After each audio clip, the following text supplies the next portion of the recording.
All right, how about a big round of applause for your next storyteller? Come on up here, Rob. Big round of applause.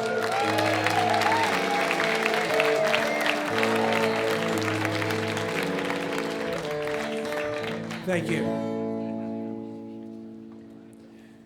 New Year's Eve, 1973. I'm 21 years old. I wake up and I am paralyzed from my chest down. I can move my arms. Rushed to the hospital, operated on. I learned to transfer from the bed right away. I'm in the wheelchair. First time I wheel myself, I'm wheeling and it's stuck. And I'm trying to move it, and all of a sudden I look down and I realize that my left leg is under the wheel and I can't even feel it. You would think that you would panic in such a situation like this, but I didn't. I got happy. I felt like I'm using all my bad luck. Everything from here on out is going to be good. I'll never be depressed again. And my life is going to be like the first day of school for the rest of my life. Everything is possible. And now this delusion was helped with Demerol, which I was getting a lot of. But I really believed it. I mean, I was happy. I was a great patient. One nurse came in and said, you know, there's this like 17-year-old kid down the hall, and he broke his leg skiing, and he's such down in the dumps. I'd like to take him in here and show him you. You know, like, look how bad off this guy is. You should be happy. Look, he's happy. Well, I left that hospital and went to Memorial Sloan Kettering. I had Hodgkin's disease. A tumor on my spine that was pressing it. Still, I get there, it's cancer. Wow, cancer, but still, I'm a happy man. And I roll into my room, and my roommate, who I have to roll by, is a guy in his 60s, 70s. And he's sitting there, and he's going, guh, and he's got a handful of shit. And I look at him, and I'm revolted, and I am angry. I just have hatred for this guy. So I try to stay out of the room as much as possible. But when you're in a room, you learn things about people. So I learned that, one, that he was Jewish, two, that he was a butcher, and he was probably German because his wife was speaking German.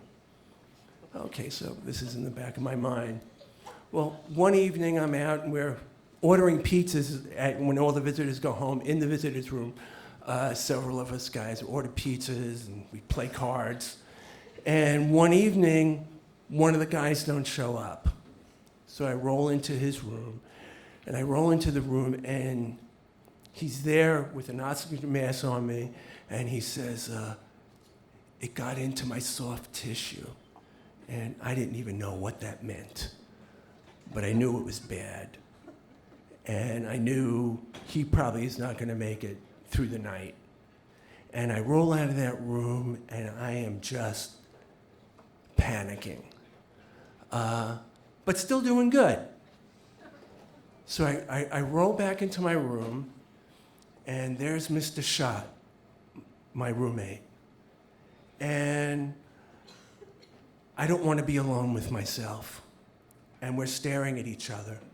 And all of a sudden, I roll right up to the bed, and I say, good God. You keep saying, good God, good God. Are you saying good God? And I get a response, yes, that's what he's trying to say. I say, oh. And then I say, you know, everybody's talking to you like you don't understand anything, but you understand what's going on. Yes, I get more acknowledgement. So then I figure, okay, let me find out about this guy. And I say, I know you're a butcher. Were you a butcher in Germany? Yes, he was a butcher in Germany. And what town did you come from? And I start naming a town, Munich, Frankfurt. I get to Berlin. Berlin, oh, okay. You know, and then I just say, when did you emigrate here? I say, before 1920? No, I say, before 1930? No. I go 31, I keep going. And I get to 38 and I get some acknowledgement. And all of a sudden, I just think, I go, he's in Berlin, he's a butcher. In 1930, I go, Kristallnacht? And he just reacts. Now, for anybody who doesn't know, Kristallnacht was the night that the Nazi youths went through Berlin and smashed the windows and vandalized all the Jewish establishments, sort of a prelude of what was to come. And as I'm sort of having this wash over me, he's trying to articulate something, and he's going, Ripper, Ripper. You know, and I'm trying to figure it, and all of a sudden I just go, reparations? You got reparations from the, I said, is that how you got your butcher shop here? And yes, I get an acknowledgement. So I say, wow. And I started thinking about this, and then all of a sudden, I don't know what led me to do this, but I just started saying, Jesus Christ, Mr. Schatz, you survived the fucking Nazis. You know, you start your life over, you hear, you know, you get to America, you have a family, I see your wife and your daughter and your son-in-law. I mean, and now you're laying in this bed. I mean, doesn't it get you angry? How the hell do you understand this? And as I'm saying that, his eyes get very bright and very intense, and he's looking at me. And he starts moving his arm, like, pointing it to me, and he's grunting, and I immediately understood what he was doing. I mean, it was as if he had said, and what about you? You know? I mean, your life hasn't even started yet, and you're a cripple. I mean, you know, what's wrong with you? You know? And I realized this, and I just started crying. And the first time I cried since I had gotten sick. And he starts weeping. And I fell asleep that night. At his bedside, I get woken up in the middle of the night by an orderly who put me to bed. And when I think about that night, I think that's the night I grew up. Thank you.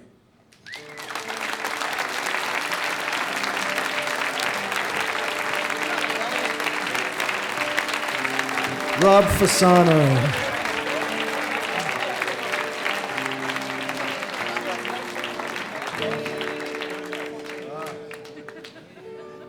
Oh, my God. I'm having such an emotional evening now. That's so beautiful. What a beautiful story. It's just, my God, Rob Fasano is like 50 million times the man of me or anyone I know. Another round of applause for Rob. Thanks, Rob.